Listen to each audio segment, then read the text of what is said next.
Fight Voter Fraud Incorporated works tirelessly to promote transparency and accountability in the electoral process, advocating for measures that prevent fraudulent voting and protect our representative republic and the rights of citizens. Linda Szynkowicz and her band of nonpartisans are committed to upholding the integrity of U.S. elections and are currently investigating over 280,000 cases of suspected voter fraud. How can you help to ensure we have one vote for one legal voter? Here's Linda.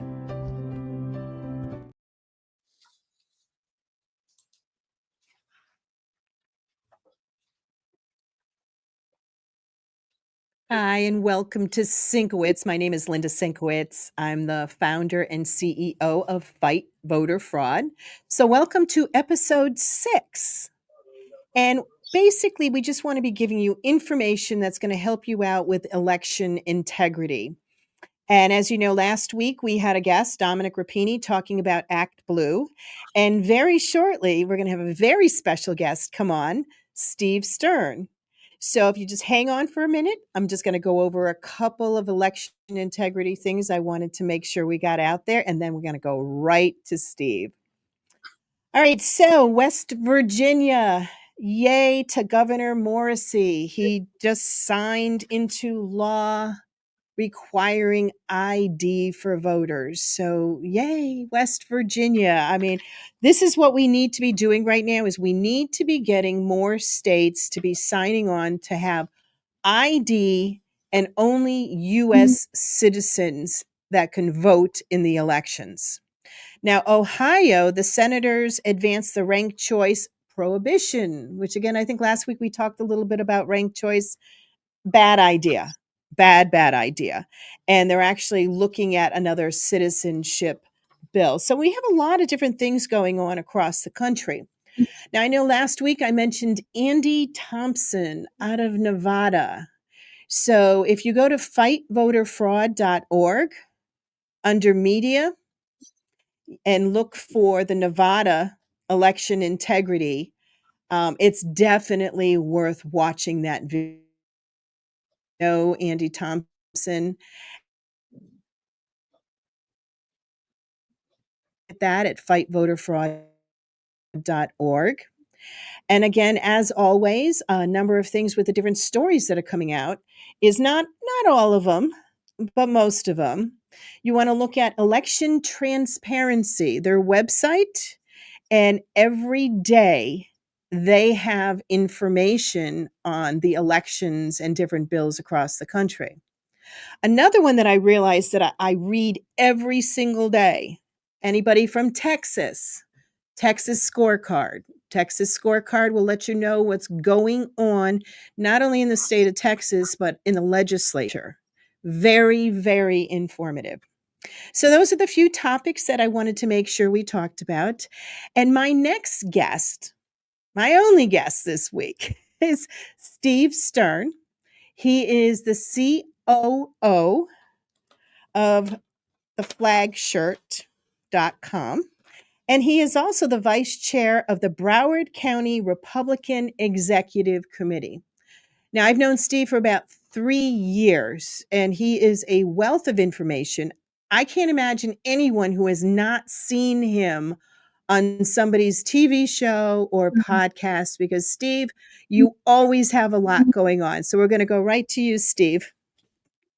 Well, you and I have worked together closely, and we try to get you on as many shows as you can because you're the wealth of information. And I'm just the guy to bring everybody on and bring everybody together because we need to get the experts into the Trump administration to talk to them. So one of the things that I'm doing, which I think is very important, and your audience wants to hear, we have talked to a lot of different people, and just over the weekend, a lot of stuff happened. Jeff Clark texted me, a gentleman, Bob Olson, who has helped us tremendously. And he is talking to Harmy Dillon about getting somebody in the administration that people like you and me and everybody else can talk to. Because what happened, yes, President Trump won the election, but the down ballots, as you and I know, there was so much fraud going on, it's crazy. And one of the things that we have done, we have our election security call, and I want to explain to everybody how that happened. So behind me, you see President Trump and myself. That's up at Mar-a-Lago about 2 days before the 2020 election. And I went up there for a specific reason, asked him to talk about getting people involved in precinct strategy. That's how I got started in all this. About 4.5 years ago, I was on Steve Bannon, thanks to Dan Schultz. And all these things started to get together. And so while I was up at President Trump, I won't tell you everything that went on, but he asked me what I thought about the 2024 election. And I said to him, well, look, nothing has really changed. Remember, this is back in 2020. And he said, well, I know you do a precinct strategy Zoom. Why don't you move it into a election integrity Zoom? And I said, look, I don't know. I'm not an expert in this, but let me see if I can get all the experts. So I spent weeks calling all my friends to get 100 different people. And then we built up a whole category of election security people. So about 5 weeks after this meeting, we started doing our election security call. This was way back 2.5 years ago, maybe even longer already. And it went on for about years until about 8 months ago. I was on Steve Bannon in the morning, like I'm on your show. And we put our email on the bottom and want everybody to go to sstern1054@gmail.com. I'm not sure if we can put that up, but we will put it up so everybody can see it, because the information we are going to share today, you're going to want to know. And we're going to tell you how all this happened. So Steve Bannon has me on in the morning 8 months ago or 9 months ago of our election security call. And he said to me, we're going to do something for you. One, we put your email on the bottom of the screen, and 1,000 people signed up that day. It took me 4 hours to get them all a link to come on. And then he said to me something that changed this whole election security thing. We're going to put this live on Getter, and we're going to put this live on the War Room. And I said, wow, that's fantastic, Steve. Thank you so much for doing this, because let's face it, this changed the whole program. And the next day, Maureen Bannon texted me, said, hey, we had 48,000 people on our election security call. And I said, well, as an 83-year-old guy, going to be 84 this month, you got to learn something every day, because you never know how long God gives you on this earth. So what I learned was, we got to get all these podcasted together, and we got to get all these TV stations, and you're on OBBM network. I want to thank them, because Thursday, a week ago, we had an election security thing for Tina Peters as well as election integrity. And you've been on most of them over the last years. And we thank you so much for coming on, because you have a world of information, and you always bring stuff on that people want to hear. And I promote you wherever I can, because fightvoterfraud.org is one of our top things for election security. So we did this, and we had Steve, you have been absolutely fabulous with getting the information out there, and I am forever grateful. And so is Fight Voter Fraud, because you've really helped our organization. And I just wanted to interject, when he's talking about experts coming on, you actually have recruited many, many people who know what they're talking about. And two of my people, I got to let you know, that are my favorites are Greg Stenstrom and Marley Hornick. And we've actually had a lot of contact with each other, again, because of what Steve has been doing. And now we're going to let Steve tell you how many people are now watching your program. So we had over 8 million people, and people will say, well, how did you do this? Well, so when Steve Bannon did that, we started calling podcasters, calling people. Now, this takes huge amount of time, because you would think that everybody's going to just fall in and say, hey, look, we got to save this country. No, doesn't happen like that. So we have over 200 podcasters, and we get about 40 or 50 sometimes 100. But what they do is, and who we had on, so how did we get 8 million people?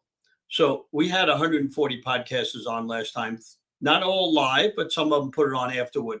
So how did we see this? Well, each time we have a call, we get more people to do it. So on the last call, we had Getter, we had Twitter, we had Rumble, and I want to tell everybody to go to Stern American. That's my site. We started with 100 people. We have 36,000, sometimes up to 72,000 watching. So if you go to Stern American and watch, we're live all the time. Or if you go to Stern American Rumble, you can see it. But on Stern American Rumble, we have all the past ones.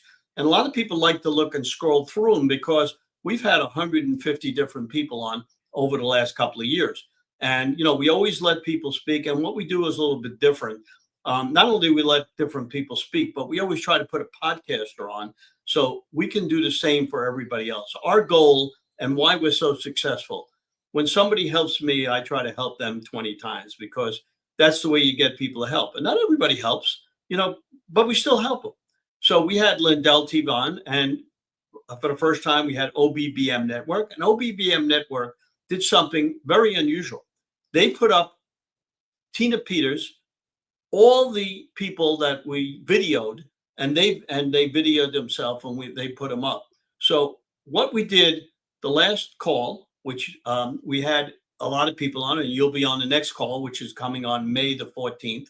But the last call, we had a town hall with Mark Cook, and he had about 15 to 20 people talking about it for 15 minutes. Now we're going to give him 30 minutes. And what happened last night, I don't know if you could put this up, President Trump finally came through. And what he did was he went on social media. And as I read this, we want everybody to listen because this is the most important thing, which gives us a voice. So it said, radical left Colorado attorney Greg Phil Weiser ignores illegals committing violent crimes like rape and murder in his state, and instead jailed Tina Peters, a 69-year-old gold mother who worked to expose and document Democratic election fraud. Tina is an innocent political prisoner being horribly and unjustly punished in the form of cruel and unjust punishment. This is a communist persecution by the radical left Democrat to cover up their election crimes and misdeeds in 2020. The same Democratic Party that flies to El Salvador to try to free MS-13 terrorists is cruelly imprisoning, perhaps for life, a grandmother whose brave and heroic son gave his life for America. Colorado must end this unjust incarceration of innocent Americans. I am hereby directing the Department of Justice to take all necessary action to help to secure the release of the hostage being held in Colorado prison by the Democrats for political reasons. Free Tina Peters now. Now, how did this all happen? The first thing is Mike Lindell went up to see President Trump about 8 weeks ago. And as he was sitting there, he turned to President Trump and he said, Tina Peters. President Trump turned to his attorneys and said to them, get her out of jail. And he proceeded to bring a suit of a point of interest in Colorado, which is being heard by one of our judges there. Now, what's happened in all this, and why did this happen? Well, we did to do something, you have to spend days and days and days.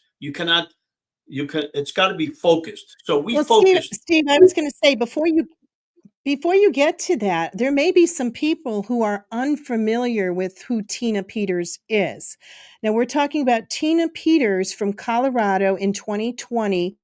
She was an election official, and they were notified that there was going to be some purging of the data.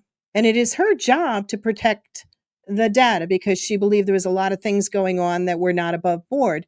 So it's because she protected the data and did her job. That's what her job was to do. She ended up getting sentenced to 9 years in jail.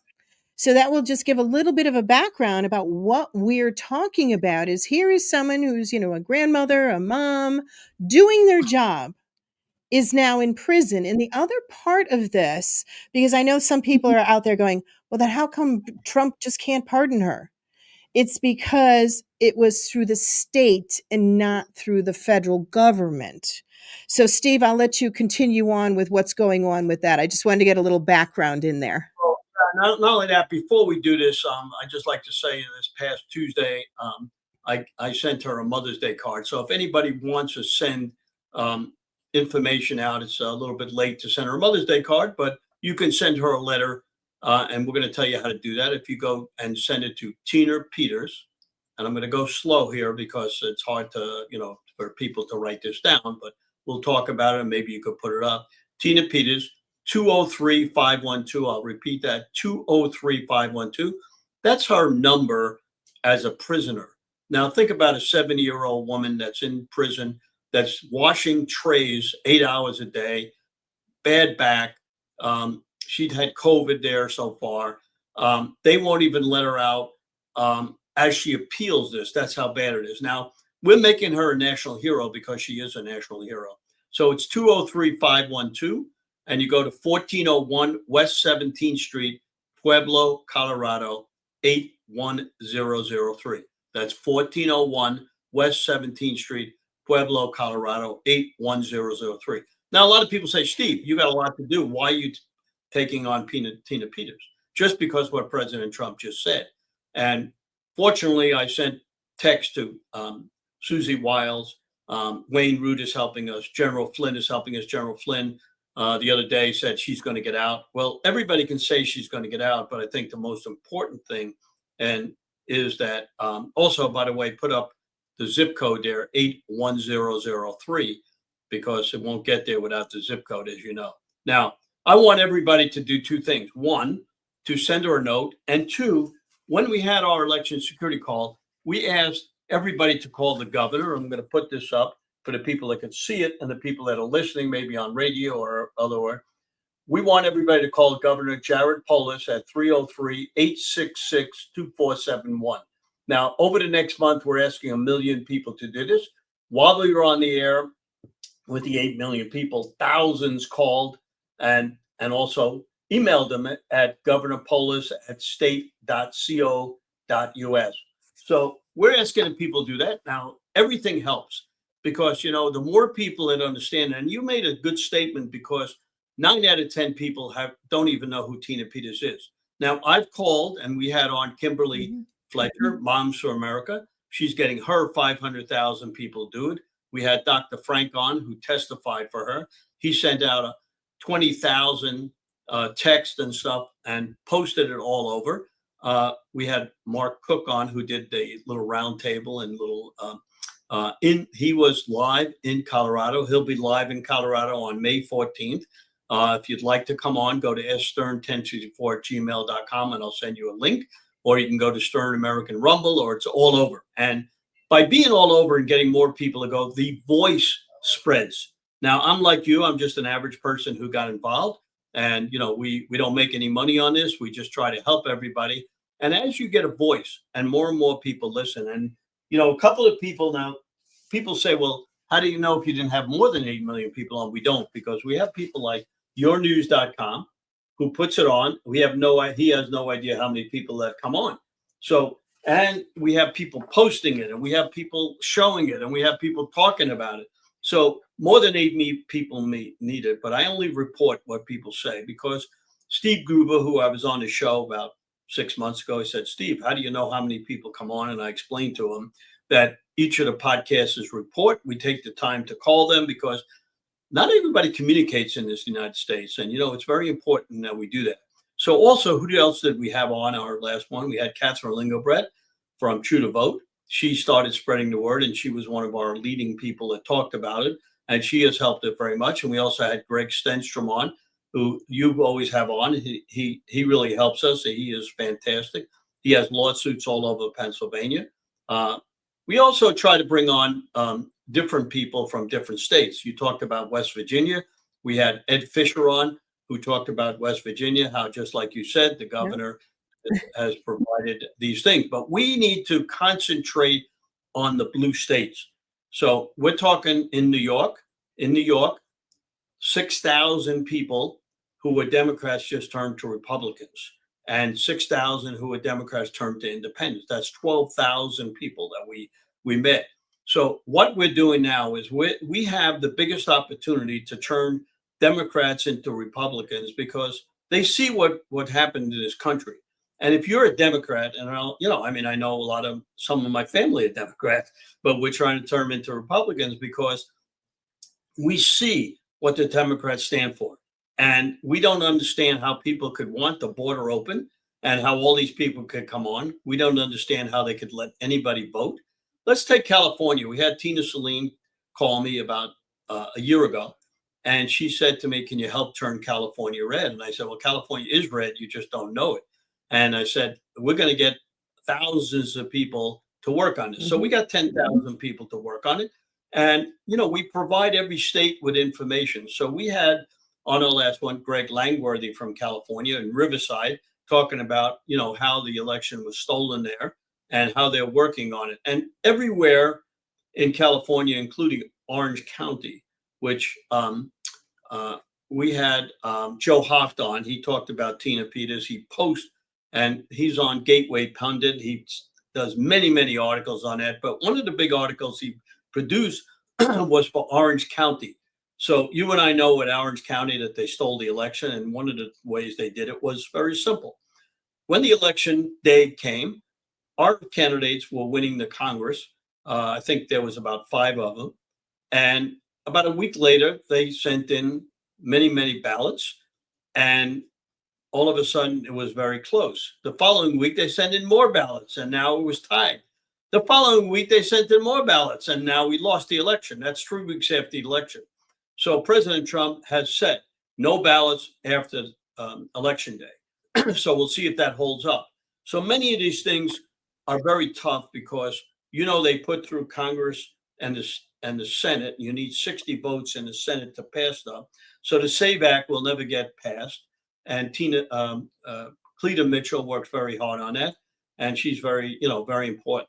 So on May the 14th, our next Well, Steve, go ahead. Yeah, I was going to say, so Steve, you have so much information. Our program isn't all that long. I have definitely need to have you come back on. We want people to know May 14th. It's 2:00 that you have your election integrity. And thank you so much because I'm the second speaker. I come in after Mark Cook. And I got to tell you, last week's show that you did, I have personally met every single one of those people except the last ones you had on, but I knew their they were from Marley Hornick's organization, United Sovereign Americans. So we really want people to go to Steve's show. We definitely want people to go to fightvoterfraud.org. We will have this segment put up there. We'll also have the link because our vote notes of the week is Tina Peters.